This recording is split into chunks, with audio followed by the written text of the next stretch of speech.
Inovamos junto com você.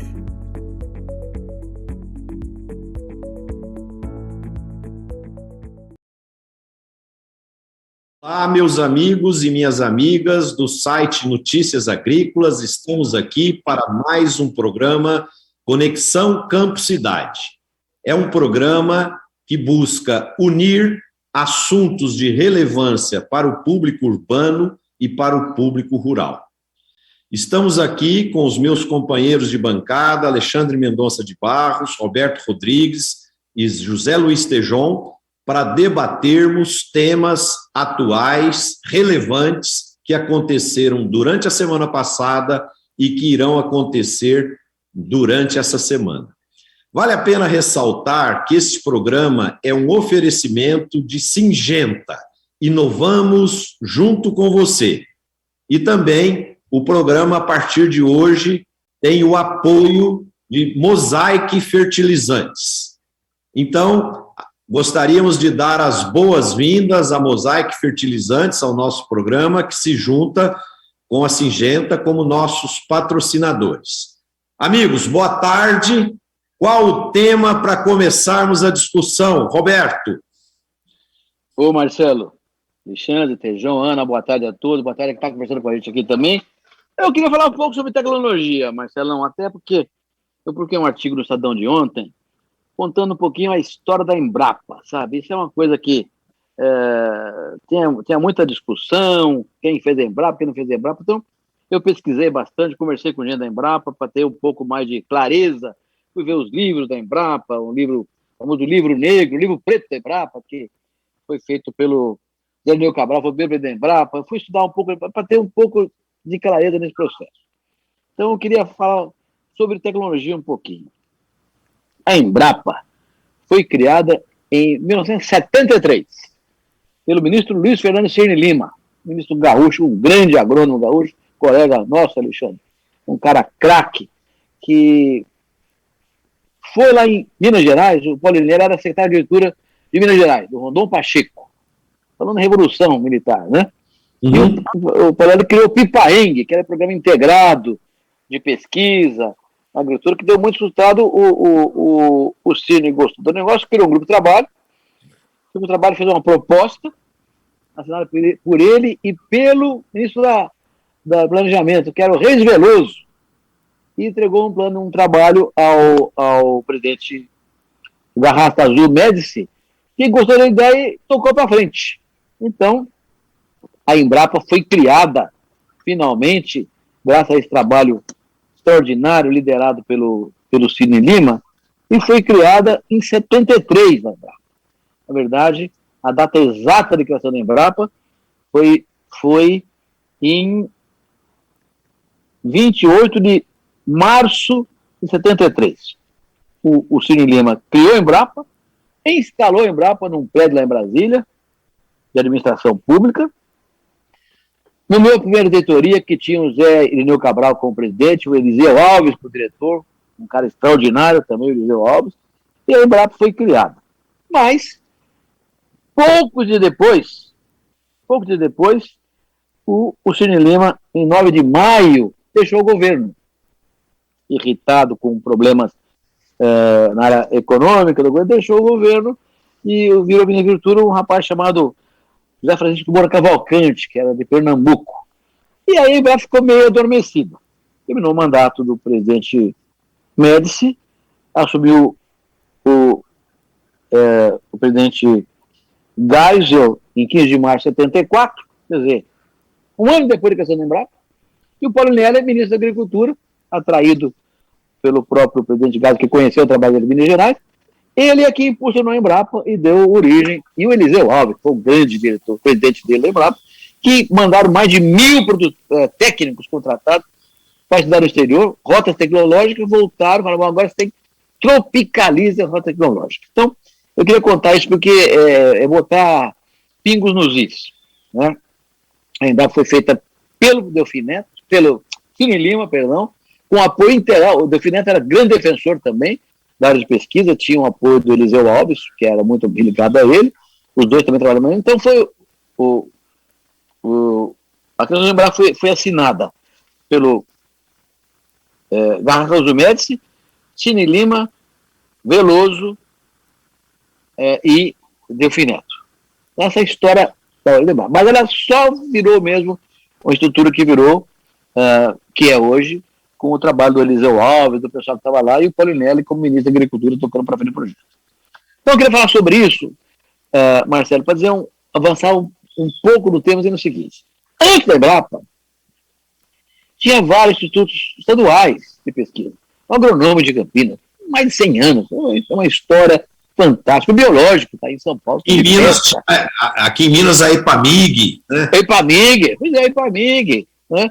Não, Paraná, Rio Grande do Sul. Lá em Goiás, a Engopa. Vários estados tinham pesquisa. Rio Grande do Sul tinha órgãos célebres. Universidades também. Piracicaba, Minas Gerais tinha Viçosa, tinha Lavras. Histórias, a Unesp foi depois. Universidade do Paraná, Santa Catarina, Rio Grande do Sul, enfim, Bahia, né? Minas teve um grande desenvolvimento com Viçosa e Lavras.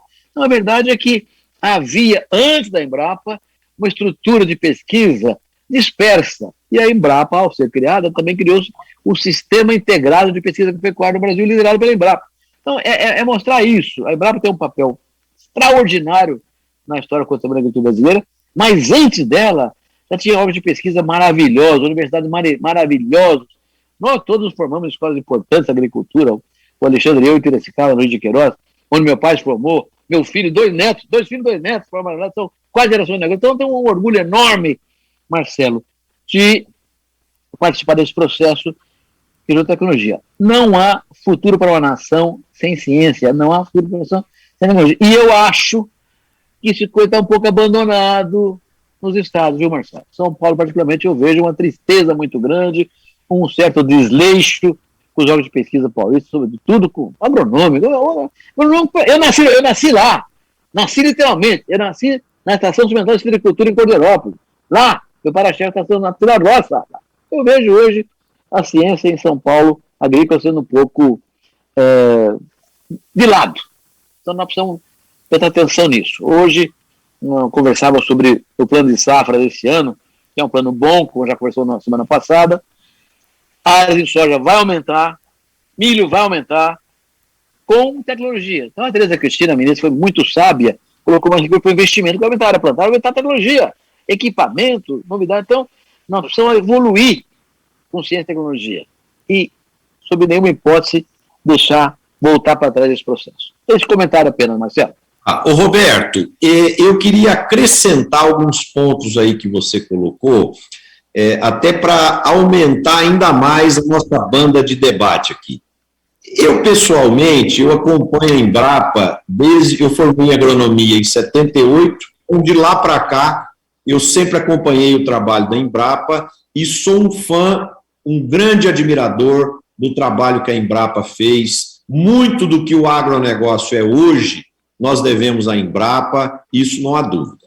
Agora, existe um ponto que nós temos que refletir, que parte esse desleixo, essa falta de recurso nos centros de pesquisa brasileiros, nas universidades e nos centros de pesquisas estaduais e nas universidades, na minha opinião, parte da culpa é por causa de má administração e falta de destino das receitas, de um percentual dos impostos para essas instituições. Aí é carência dos nossos líderes políticos, tá? No meu ponto de vista. E outra parte dessa carência é que os centros de pesquisa, sejam eles estaduais ou federais, seja Embrapa, seja universidades, eles precisam se reinventar. Esse é o grande desafio que muitos pesquisadores, muitas instituições ainda não entenderam. Por exemplo, nós aqui estamos fazendo um trabalho de debates virtuais. Há 2 anos atrás, nós não sabíamos fazer isso que nós estamos fazendo aqui agora. Nós estamos nos reinventando. A cada programa, nós estamos aprendendo uns com os outros, né, para a gente melhorar a qualidade do nosso programa, melhorar o conteúdo para os nossos internautas. Então, eu penso o seguinte, existe muita carência em pesquisa, Roberto, que as empresas privadas têm, seja na área de sementes, defensivos, evolução de genética, na parte de pecuária, em todas as áreas, que isso poderia ser feito numa parceria público-privada.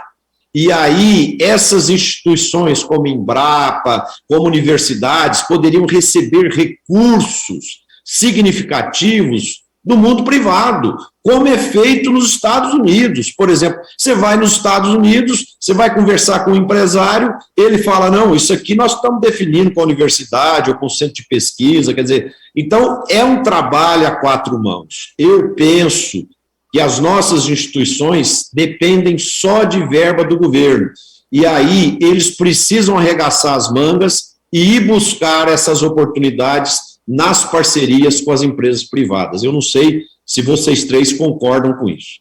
Marcelo, posso entrar nessa discussão que eu acho que é das mais ricas, né, e importantes estrategicamente para o Brasil, para o agronegócio brasileiro. E eu estou 100% alinhado com a fala de vocês. Eu acho, Roberto, aqui em São Paulo eu compartilho da mesma angústia. Acho que, lamentavelmente, nós vimos uma mudança, uma visão, acho que poderíamos ter construído muito mais coisa. A gente está vendo um certo descaso com a pesquisa paulista, né, que sempre contribuiu muito, particularmente me angustia ver isso, mas na linha do que o Marcelo falou, a minha impressão de observar, né, como observador externo, e depois que você participa de conselho de administração de empresas, sua cabeça muda muito. Eu acho que existem alguns problemas, Marcelo, da estrutura de incentivo que convive nos centros de pesquisa brasileiros. A que eu me refiro isso? Eu acho que a gente não tem um olhar para a produção de tecnologia aplicada tão clara, tão objetiva, para usar um termo aí, com Key Performance Indicators, desculpa aí o inglês, os KPI, com métricas, etc., com objetivos de produzir tecnologia aplicada. Primeiro, eu vejo, às vezes, um debate se, por exemplo, a Embrapa deveria ser de ciência básica ou de ciência aplicada. Essa é a primeira pergunta estratégica que tem que ser feita, tá certo? Porque se for fazer ciência básica, aí tem que estudar lá a química de solo profundo, sei lá, tem uma série de áreas. Isso é uma primeira decisão estratégica, acho que, para mim, são dois conceitos aí. Segundo ponto, né, eu particularmente acho que se a opção for por gerar tecnologia, uma patente tem que valer mais do que uma publicação na revista de primeira linha A, tá certo? Que é o que muita gente almeja, porque o seu sistema de pontuação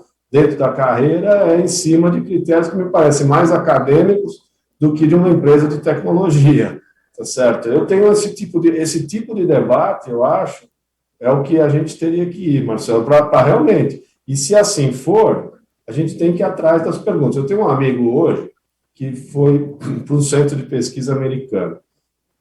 Quem decide a pesquisa dele é um comitê formado por fazendeiros. Ele vai defender o projeto de pesquisa dele e quem vai julgar a competência do projeto tem um técnico, para ver se tecnicamente está em ordem, ele é de primeiríssima linha, PhD, etc., mas tem um corpo de produtores para dizer se aquilo atende a pesquisa dos problemas que eles veem como centrais a serem resolvidos. Esse tipo de distanciamento da pesquisa do mundo privado, digamos, eu acho que essa aproximação, essa mudança de paradigma, ela precisa ser construída. Essa é a minha impressão, como alguém de fora, sabe, que fica olhando, admira, respeita, vê um mar de potencial, de inteligência, de competência, mas me parece uma falta de objetividade para a entrega de produtos concretos, tá certo? Eu acho que isso é uma discussão muito importante para a gente fazer, tá? E eu, particularmente, acho que a linha de tecnologia aplicada tem muito mais valor do que de pesquisa básica. Tem gente, o Roberto, o Marcelo, o Tejon, dentro da Embrapa, que acha o contrário, que quem tem que fazer a tecnologia aplicada é o setor privado. A Embrapa tem que dar o suporte da pesquisa mais básica. E é complicado saber o que é essa pesquisa básica, quantas áreas você tem que estudar, quer dizer, veja como são conceitos diametralmente opostos, né, com métricas de estímulo, né, para mudar o sistema. E, obviamente, a integração com o sistema privado permitiria responder perguntas concretas que, de fato, afetam aí a produtividade no campo. Bom, pessoal, meu comentário o Roberto, nesse artigo, foi espetacular, porque ele resgatou algo que estava sendo esquecido, que foi, efetivamente, o Cirne Lima, iniciador daquilo. E essa experiência do Cirne, Roberto, Alexandre, Marcelo, amigos, eu tive um papo com o Cirne, já tem uns 4 anos atrás, em que ele me contou a história desse momento em que ele fez o documento da criação da Embrapa, e tem uma passagem fenomenal que ele me contou. Ele apresentou esse trabalho, ele disse que o Delfim era um entusiasta disso, e apresentou para o presidente, que era o Médici. E o Médici achou muito caro o projeto. E olhando o projeto, isso palavras do Cirne Lima me contando. Olhando o projeto, ele viu que a maior grana que estava ali era de mandar 1.000 brasileiros fazer pós-doc, se aprimorar no exterior, que isso era uma fortuna. E aí o Médici falou assim para o Cirne, escuta, em vez de mandar 1.000, manda 200, por que você tem que mandar 1.000? E aí tem uma coisa brilhante que vai se conectar com a minha provocação em seguida. O Cirne falou assim, presidente, eu tenho que mandar 1.000. Mas por quê? Porque 500 não voltam. 250 volta mais ou menos. 250 volta bom. E dos 250 bom, eu vou tirar 50 ótimos, e é com eles que nós vamos fazer a Embrapa. Ou seja, o Cirne colocou nesse momento uma coisa brilhante do ser humano. E o que eu vejo com relação à ciência é que tem muita ciência disponível e o pessoal não usa. O pessoal não usa. Você encontra o Dijkstra, ele fala, olha, 80% é mal feito. Vai lá dos meus amigos da Jato, onde eu me criei no agronegócio, as máquinas, 80% do pessoal não tira proveito do que podia tirar dos equipamentos. Tem um vizinho, Zecão, tremendo agricultor lá de Luca do Rio Verde e tal. É um show de agricultor. Tem vizinho. Por que vizinho não imita Zecão? Então, eu vejo que tem um problema humano nesse assunto, que é o de querer. E com relação ao Alisson, teve uma passagem, Roberto, eu estava começando na AgroSéries, e a AgroSéries estava trazendo para o Brasil o suíno híbrido, a tecnologia do porco híbrido. E havia movimentos brutalmente contrários a isso. O pessoal da raça pura fechava a estrada. Era um movimento desgraçado. Diziam que a AgroSéries era uma multinacional trazendo peste suína para o Brasil. Havia movimentos. E veio um lote de núcleo genético num avião, e ele só desceu em Brasília porque o Alisson era ministro e autorizou. Então, uma coisa que eu vejo é aquela frase do Winston Churchill, nunca tantos deveram tanto a tão poucos. Tem um problema humano, amigos. Tem sim, Caramba, por que não usa? Eu vou te dar um exemplo e eu vou contar o nome do santo aqui. Quando eu trabalhava na Algar, nós fizemos um acordo de pesquisa com a Universidade Federal de Viçosa. O pessoal de Viçosa andava 800 quilômetros de carro até Uberlândia para fazer pesquisa, para coletar solos, fazer amostra de plantas, estudar erva daninha, estudar fertilidade e tal, na maior paixão. Aí eu peguei e falei, puxa vida, nós podíamos fazer também um acordo com a universidade local para a gente fazer as pesquisas na área de pecuária, né? Tentei fazer, eles não quiseram. Então, gente, aqui está faltando, Roberto, você tem toda a razão que tem muita coisa desleixada, falta verba, tem muita gente boa que podia estar fazendo pesquisa, mas está faltando vontade, atitude, porque quando a atitude, por exemplo, deixa eu colocar um ponto aqui para vocês, quantas empresas de biológicos estão emergindo no Brasil nesse momento? Várias. Quanta demanda de pesquisa em soluções biológicas para a agricultura não existe hoje? Milhares. Quer dizer, será que os institutos de pesquisa regionais, será que os institutos das universidades que fazem pesquisa não poderiam ter essa pesquisa em parceria com várias empresas? Isso não geraria recurso? Isso não geraria emprego? Isso não geraria desenvolvimento? Claro que sim. Então, falta, às vezes, atitude. Marcelo, esse tema é tão... desculpa, Alexandre, desculpa. Vai lá, Roberto, vai lá. Por favor. Esse tema é tão grandioso, que eu poderia falar um programa inteiro só sobre isso aqui, né? Concordo. Eu, quando era ministro, fui na Nova Zelândia para ver o modelo, que era um modelo tão tratado com excelência, e fui lá ver. É isso que nós estamos falando aqui. A estrutura de pesquisa, laboratório e tal, era público, mas o dinheiro para tocar era privado, em convênios público-privado. Era perfeitamente funcional desse jeito aí. Nós fizemos no Brasil a lei de inovação tecnológica permitindo essa parceria, mas a lei não foi adequada. Você põe dinheiro na Embrapa privado, tira do orçamento da Embrapa federal. Então, é uma coisa, tem que resolver isso aí. Mas, olha, eu acho que essa ideia que o Alexandre colocou aqui é muito relevante. Você também, Marcelo. É o seguinte, falar sobre o Cerrado. Né? Eu sou do tempo que o negócio fala, Cerrado é o menino, Cerrado é idade, é herdade. Ninguém quer saber de Cerrado. Eu que fui fazendo Cerrado em 73, meu pai e meu tio, que era agrônomo, ficaram bravos. Você tá louco para Cerrado, rapaz? Tá ferrado. Ó, por que comprei? Em 66, 3 técnicos do agronômico de Campinas, Walter Lazzarini, Ferdinando Pupo e Quarci Moraes Franco estudaram Cerrado em São Paulo. Aqui em Tirapina, aqui Claro. chama aqui, Analândia, ruim. Meu pai contava uma história, mas era uma história até divertida. Ele vinha de trem uma vez de Piracicaba para cá, para Ribeirão Preto, e o trem passou ali em Tirapina. Tinha um amigo dele que estava vizinho de viagem dele, que era agricultor também, começou a olhar para fora, foi triste. Meu pai falou, você estava triste por quê? Eu falei assim, rapaz, você já pensou um homem com 100 arqueiros dessa terra, mulher braba em casa? Só mudando para Bolívia, não tem jeito mesmo não. Porque o Cerrado era, ninguém queria Cerrado. Quem que desenvolveu o Cerrado? O agronômico de Campinas. Aí a Embrapa pegou esse negócio e deu a grande visão do Cerrado, aquele centro do Cerrado criado lá em Brasília, e o Cerrado foi domado. E virou o Maracanã da Copa do Mundo da Alimentação. É o Cerrado. O que é isso aí? É o que o Alexandre falou. Pesquisa aplicada.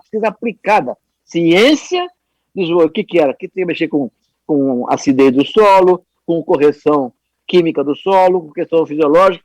Mexeram com a ciência e deram aplicação ao processo Cerrado, é o que ele é hoje aí. É isso que nós precisamos ter.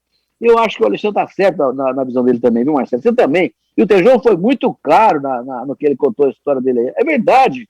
Nós precisamos ter uma pesquisa mais orientada para resultado. Agora, não pode fazer isso sem pesquisa pura. Não tem que selecionar os critérios e avançar adequadamente. Há uma falácia de que pesquisa aplicada pode ser mais de 5 milhões de hectares. Então, vamos fazer pesquisa aplicada no quê? Milho, soja, cana-de-açúcar, pasto, né? Acabou. E aí, quem faz isso é setor privado. Você vai gastar muito mais dinheiro com isso. Mas como foi dito aqui, que tem, não sei se foi o Alexandre ou o Tejão que falou, que tem um conselho de empresários rurais que aprova o plano de pesquisa. Agora eu pergunto para você, se você chegar hoje nas universidades agrícolas brasileiras e falar para eles, vamos fazer um conselho de empresários rurais aqui para aprovar o plano de pesquisa, existe abertura para isso? Marcelo, tem. A Escola de Piracicaba tem a Fundação Luiz de Queiroz, por exemplo, que tem gente do setor privado. Eu fui conselheiro há muitos anos da FEALC para recuperar investimento na pesquisa da escola. Eu acho que isso é possível fazer, mas não basta. É o que o Alexandre falou que é importante, tem que ser conceitos. O que vai fazer a Embrapa? Pesquisa pura ou pesquisa aplicada? Não, as duas coisas. Mas aplicada no quê? Em soja já não precisa, está cheio de fazendo, hipoteticamente, falando aqui, hipoteticamente, né? Mas tem que definir conceitos mesmo e valorizar o resultado. Olha o resultado para a agricultura da pesquisa. Quanto tem dinheiro a mais para a agricultura? Publicar numa revista de primeira linha, seja de qualquer área da ciência, é muito difícil. Né? A gente tem que ser muito bom, tem que ser gente muito competente. O que eu observo, por exemplo, vai para o exterior, faz um pós-doutorado, faz um doutorado, se alinha às principais linhas de pesquisa do mundo, aí normalmente quando volta vai reproduzir aquela linha de pesquisa, tudo bem, tá certo? E tem que publicar em alto nível, tem que manter aquela... Às vezes são problemas relevantes para resolver problemas, mas muito menos aplicados diretamente. Então, não é fácil traçar um marco do que é ciência básica e do que é ciência aplicada, tá certo? É difícil, às vezes as coisas são meio complexas mesmo. Agora, Marcelo, vamos pegar o seu exemplo, que eu acho muito bom. Por que as startups estão vencendo, né? Quem já participou, já conversou.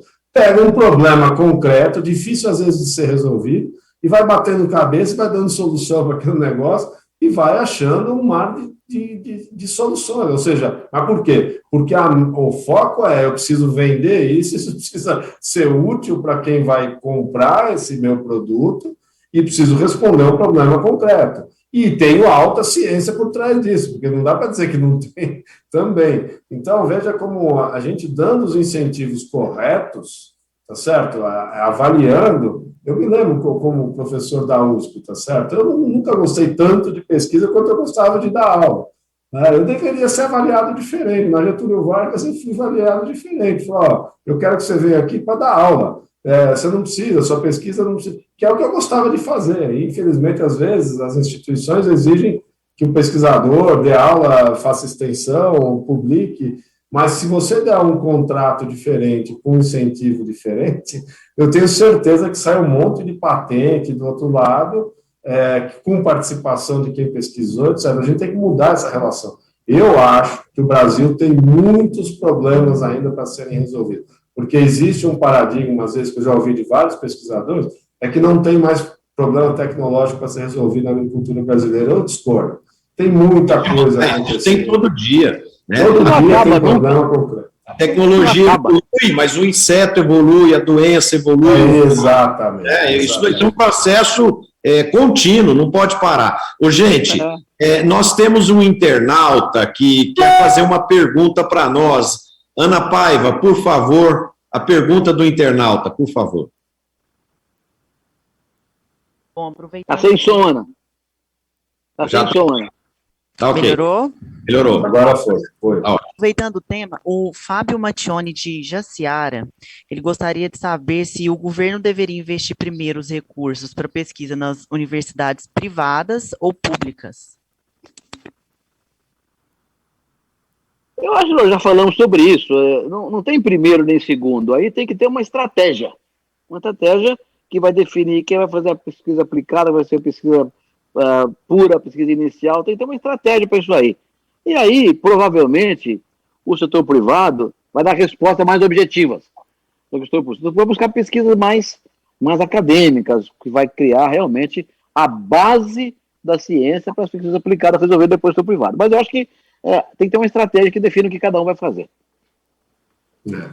Eu acho assim, claro, por definição, né, se a universidade é pública, ela depende do recurso público, né? Então, em tese, dado que os recursos são finitos, né, a gente tem de ter uma canalização do dinheiro público para as universidades públicas. Eu acho que o pulo do gato aqui, da pergunta sua, é se as universidades públicas não podem ter convênio e fonte de financiamento privado, que eventualmente diminua a dependência de recursos nas universidades públicas. E por que não? Se as privadas tiverem bons projetos de pesquisa, por que não direcionar uma parte dos recursos para esses projetos? De novo, eu acho que a gente tem que mirar o resultado.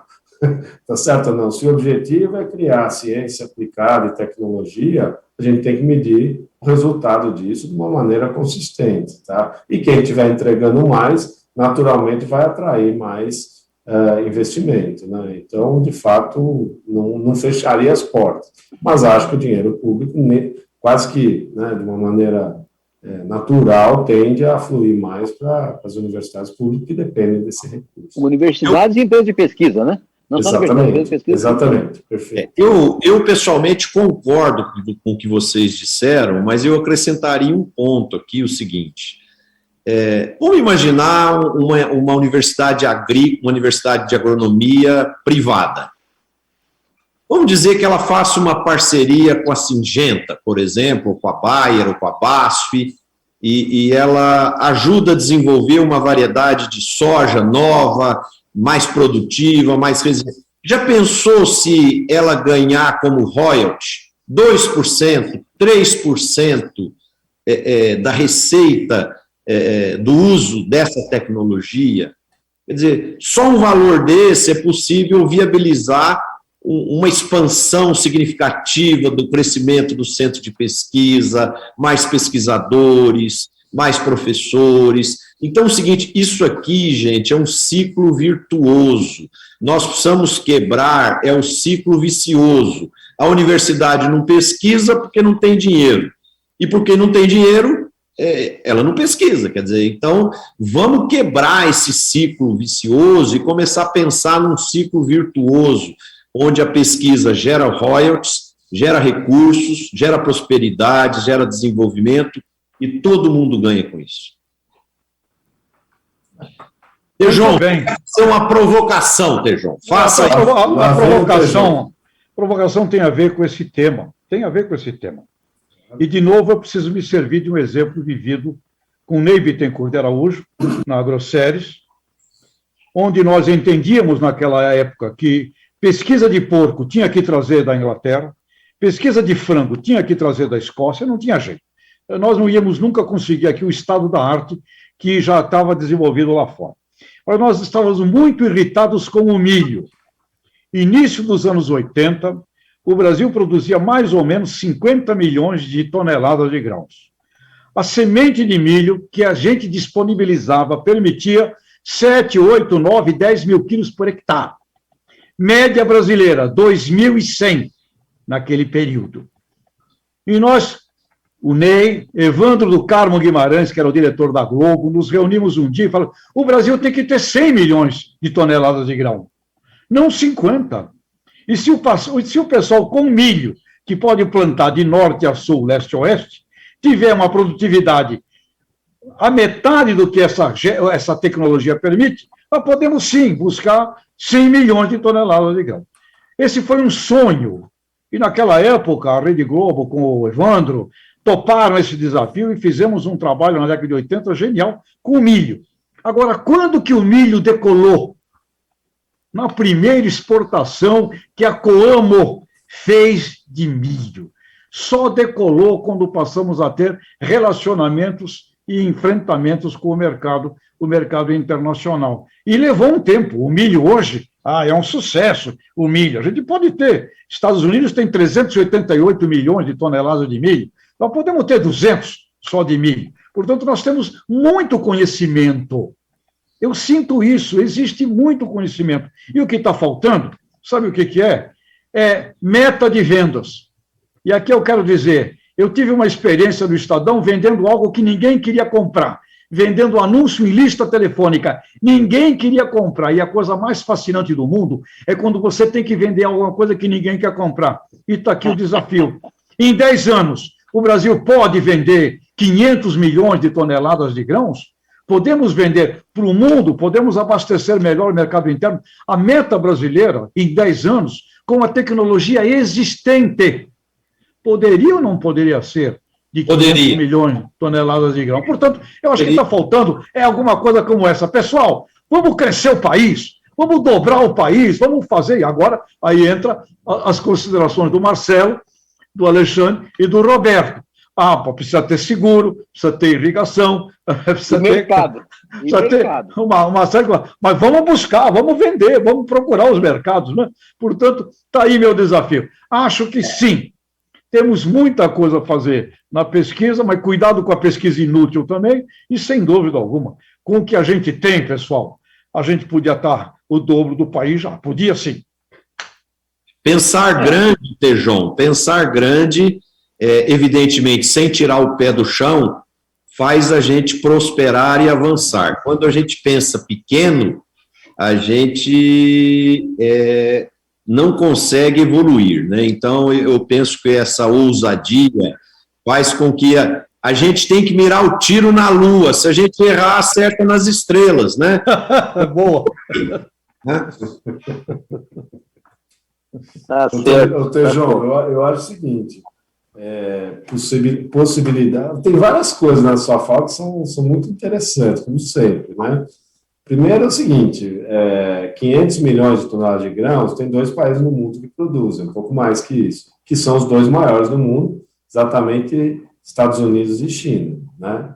Alcançaram em áreas geográficas razoavelmente restritas, né, pelo tamanho da geografia dos 2 países, e chegaram nesses patamares de 550 milhões de toneladas de grão. Portanto, se o Brasil atingisse uma meta dessa, nós seríamos do porte, em termos de grãos, dos Estados Unidos e da China. Potencial para isso nós temos. Agora, do que nós estamos conversando, quer dizer, se a gente vai aumentar a área de soja de 40 milhões de hectares para 50, 60, vocês imaginam o que vai ter de praga, né, que nós vamos ter que pesquisar, porque vai concentrando uma mesma biologia, tá certo? Olha a importância desses biológicos, de toda essa pesquisa, de toda essa inteligência, para a gente ir dando conta de entregar esses volumes que você está falando. O desafio dessa conta, Tejão, vai mais para o lado da demanda, né? Uma oferta desse tamanho vai ser necessário no futuro? Sim. As contas levam a números dessa magnitude, né? Tem gente que vai ter que crescer aí, 200, 300 milhões de toneladas de grãos. Vai ter demanda para isso, só que ela cresce lentamente. Eu não sei se em 2030 nós já vamos ter, sem que o preço caia muito, né, Tejão? Então, de novo, olha a pesquisa. Para compensar um preço em queda, só a produtividade é alta, né, para conseguir segurar a rentabilidade.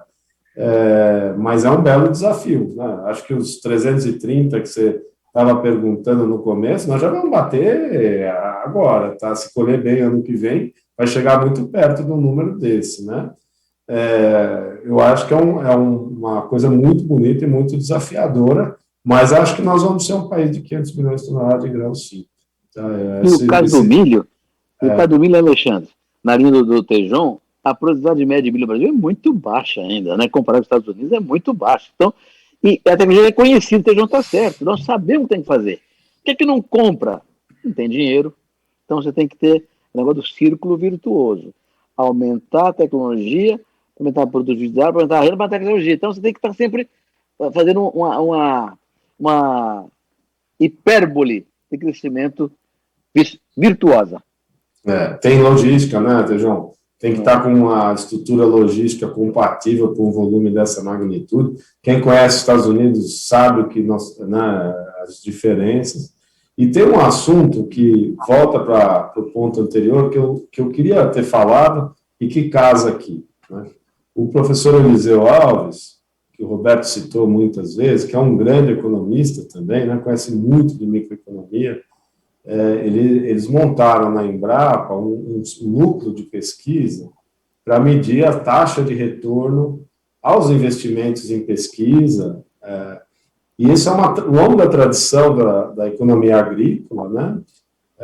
Diversas maneiras de você mensurar isso, e tem um professor que foi muito famoso em Yale, o professor Roberto Iveson, né? Mandou muita gente, Robert Iveson, desculpa, estudar lá, etc. E quais são os resultados, Tejão, que a gente já mencionou aqui em outros programas? Para cada real que você investe em pesquisa, você multiplica de 7 a 12 vezes esse valor. E por quê? Aí que eu acho que é o pulo do gato importante para o seu desafio. Exatamente porque um pedaço do conhecimento ele não consegue ser capturado totalmente e ele extravasa, né? Esses encontros que a gente faz, os agricultores, para discutir espaçamento, plantio, técnicas, são conhecimentos que a gente vai vendo sendo testado e vai espalhando, e sem que a gente perceba, a produtividade vai todo mundo melhorando e vai ganhando. Então, para chegar em 500 milhões de toneladas, vai ter que ter muito conhecimento para ir lidando com os desafios, porque, de novo, nós estamos num ambiente tropical, né, nós não temos neve, a gente tem uma série de outras dificuldades aqui que faz a gente perceber o quão difícil. Eu acho que é legal as pessoas da cidade, né, que é o nosso objetivo aqui de conectar o campo à cidade, entenderem que, às vezes, exponencializa os problemas, né? Aparece um percevejo, ele vai atacar todas as áreas, tá certo? E isso tem que ser combatido, né? Ô Alexandre, seguindo essa linha aí de conexão campo-cidade, tem um ponto aqui que eu queria colocar para discussão. Esse êxito econômico do agronegócio tem provocado um grande desenvolvimento na cidade, no comércio, no serviço. Existem estudos, tem uma matéria publicada no Estadão desse final de semana, que mostra que o comércio cresceu no primeiro semestre cerca de 18% nas cidades onde o agronegócio é forte.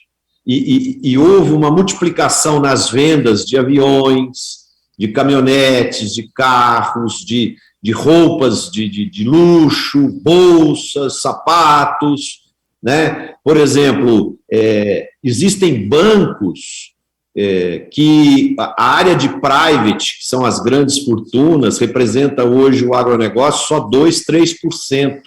Eles estão estimando que a área de private para os empresários do agronegócio vai representar cerca de 20% da carteira dos bancos.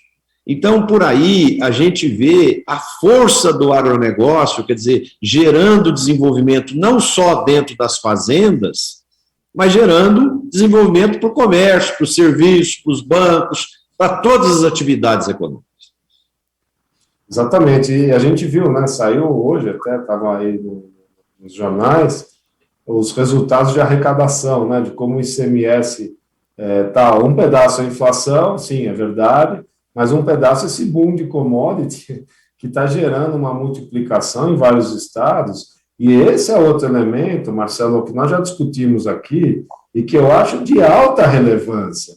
Veja o nó fiscal que está o governo argentino e veja que, no meio de uma pandemia, a arrecadação do governo brasileiro está aumentando por causa de um choque de commodities e exatamente porque nós capturamos esse potencial de crescimento. Ano que vem vamos crescer mais ainda, vamos gerar um processo de arrecadação maior. E veja a importância de manter a estrutura tributária, porque ela está funcionando.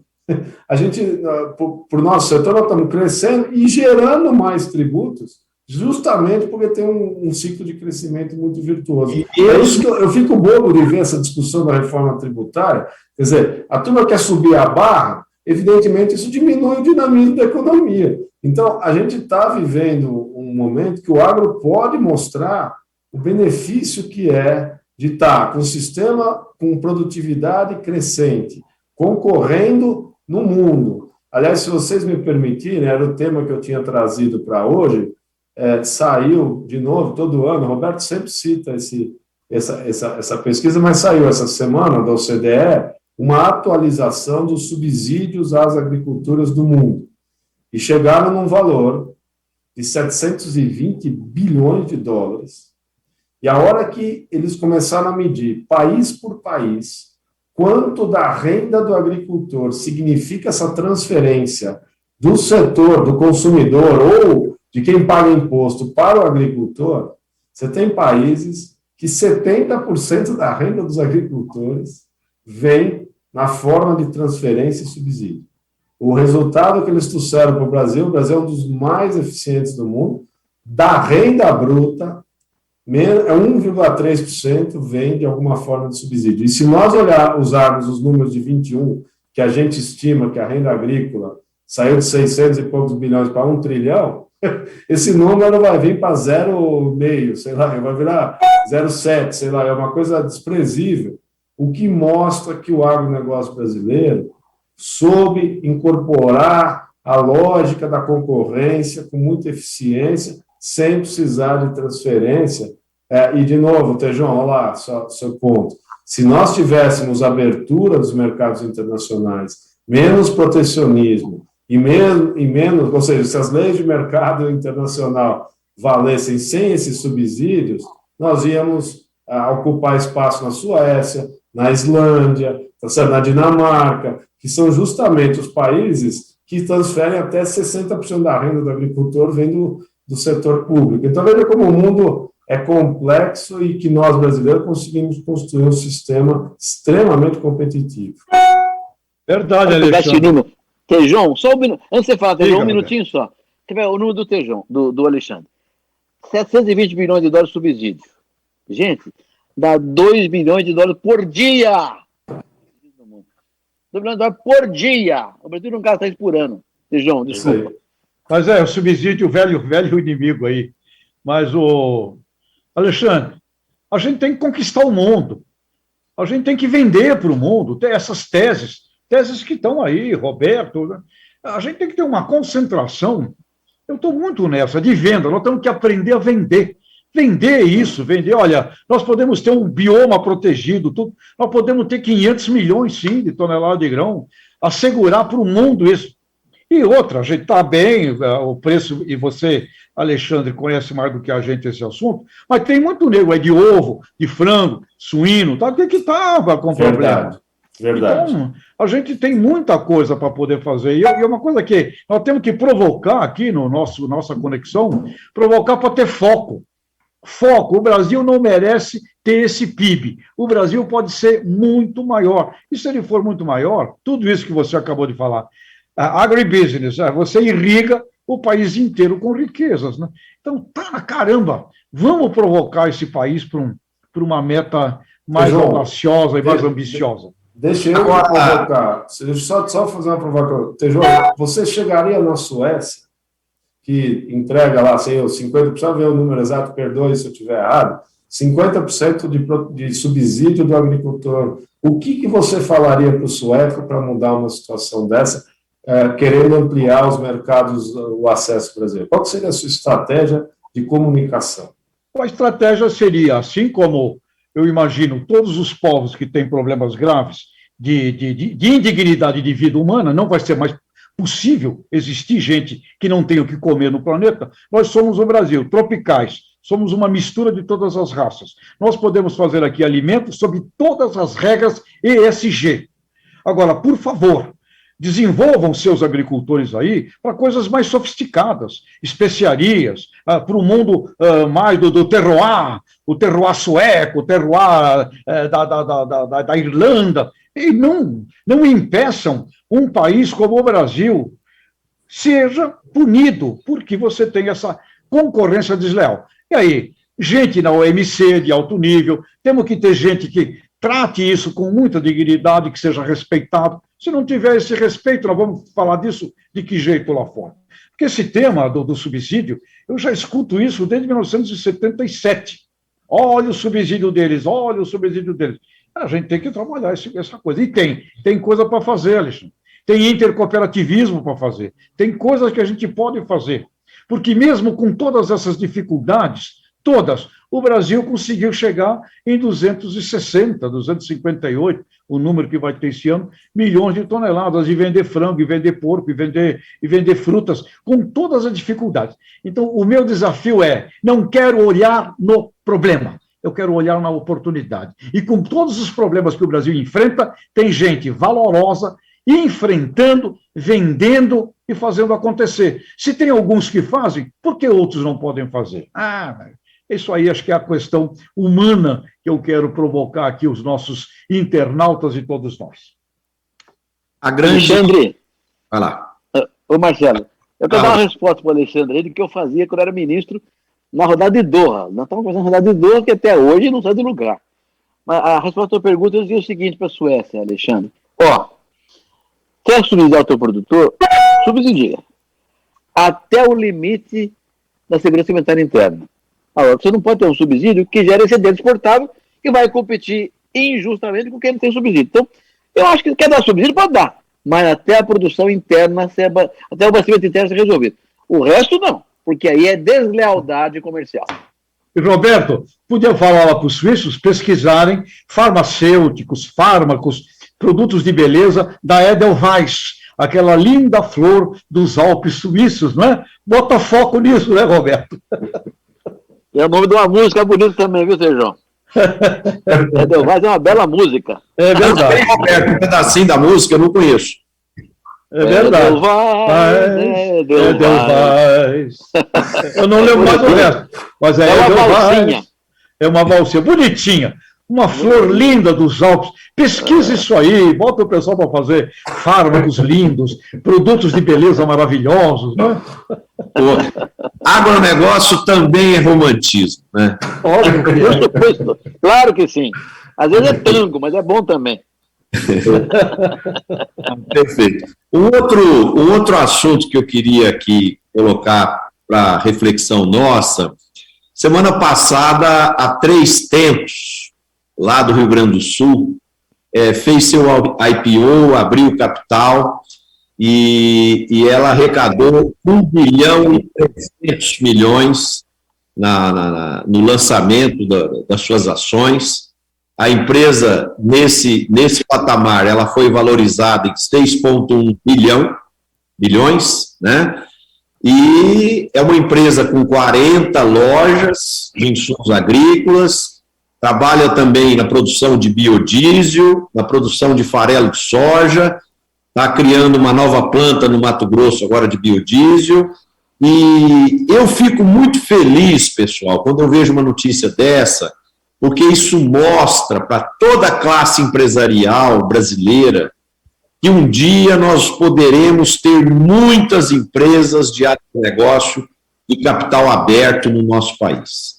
Então, eu quero provocar aqui, no bom sentido, os empresários que estão nos assistindo, vamos organizar nossas empresas, vamos auditar os balanços, vamos fazer a governança corporativa, vamos estabelecer princípios de gestão de primeiro mundo, para que todos nós podemos sonhar que muitas empresas de agronegócio possam abrir seu capital.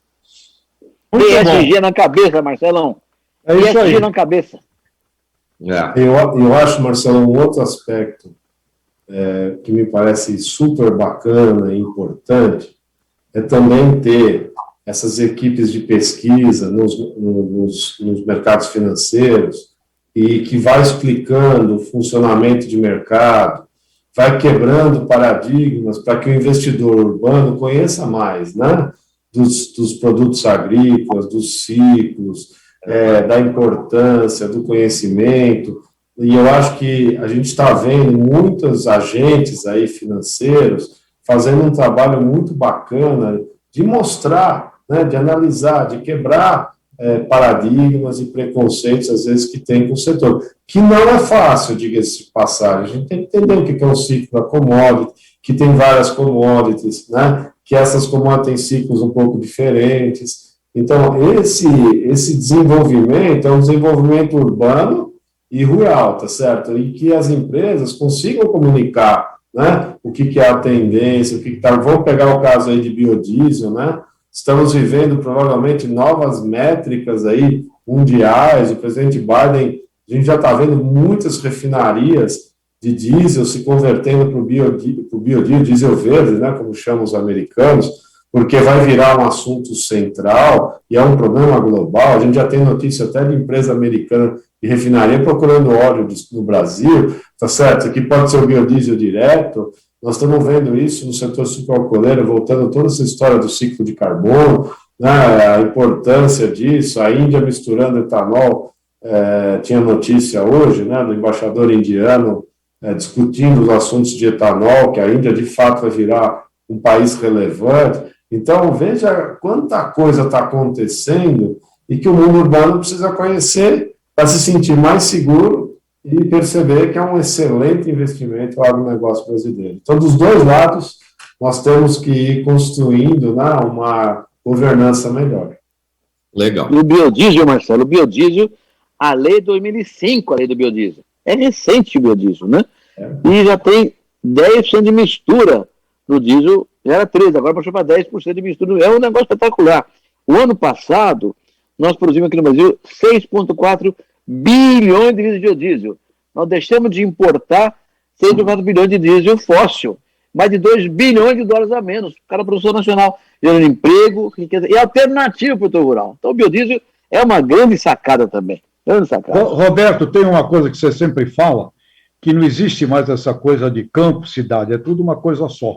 Eu acabei, nessa semana passada, eu tive uma reunião numa indústria automotiva e vão desenvolver o biometano, que é um combustível que extrai do biogás, purifica e vem com 95% de metano. Então, você vê, isso tudo significa peças diferentes, instalação diferente, serviços, trocar kit de caminhão, ou seja, a logística em volta da fazenda com biometano é um tremendo desenvolvimento industrial, comercial e de serviço. E companhias estão querendo, porque eu sou Nestlé, eu falo para o mundo que sou ESG, e os meus caminhões geram poluição. Então, eu quero ter, por que não, biometano. E é fantástico o que tem de oportunidade. Nossa, é oportunidade. No Brasil, oportunidades saem pelos poros das mãos, Roberto. Verdade. Com certeza. Ana, você tem mais alguma pergunta aí, Ana, de internautas aí para o programa? Boa tarde, Marcelo. Então, o Leandro, ele comentou que ele acredita que o subsídio da Suécia tem a ver com a ocupação territorial e cultura local. Eu vou aproveitar para agradecer o pessoal que participa sempre, né? O Newton Costa, a Silvana Rabelo. Silvana enfatizou aí a participação do Tejon, falou que sempre provoca tudo muito positivamente. E até então só. Agradecer o Nicolau Calfá, Marcelo, que está sempre conosco. Legal, gente. Bom, nós estamos caminhando aqui para o final do programa e eu queria só salientar, né, que o nosso programa tem o oferecimento de Syngenta, inovamos junto com você, e o suporte, o apoio de Mosaic Fertilizantes. Tejon, o seu recado final de hoje, amigo.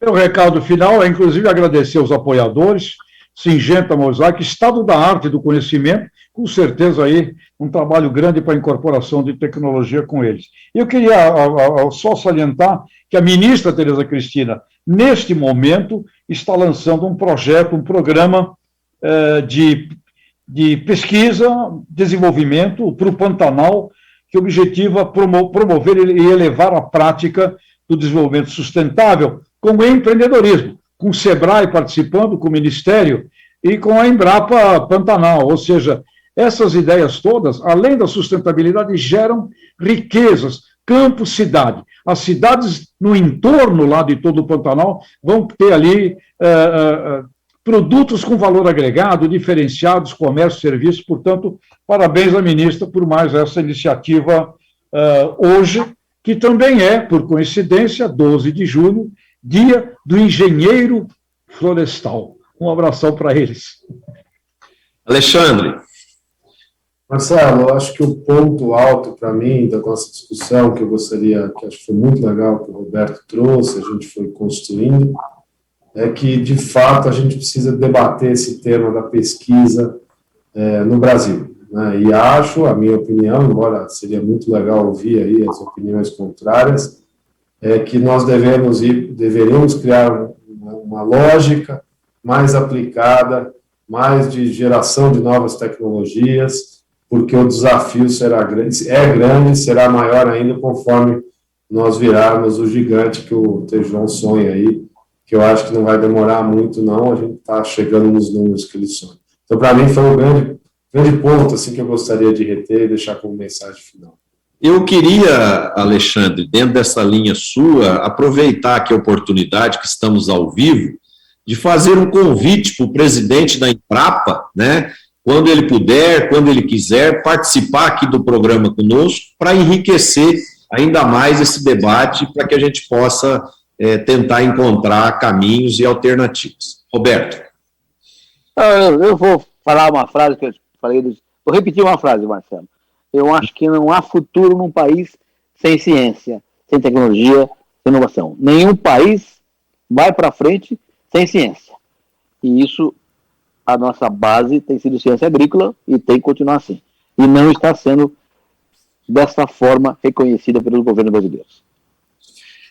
Bom, gente, a minha mensagem, eu quero também dizer aos nossos líderes políticos dos estados aí, que estão com arrecadação de ICM bastante robusta, entre 40% e 50% superior ao previsto, aí, ao ano anterior, e que os nossos líderes saibam fazer escolhas certas. O Brasil é um país muito carente de investimentos em infraestrutura, em educação, em saúde, em segurança, né? Que os nossos governantes sejam iluminados para fazerem boas escolhas e fazerem bons investimentos com esses recursos que surgiram até de forma positiva no planejamento deles. Eu quero agradecer mais uma vez a presença dos nossos internautas. Para nós é sempre um prazer tê-los aqui conosco, agradecer a presença dos meus companheiros de bancada e dizer a todos que na próxima semana, às 17h30, estaremos juntos aqui, se Deus quiser, para mais um programa Conexão Campo Cidade. Um abraço a todos e boa semana.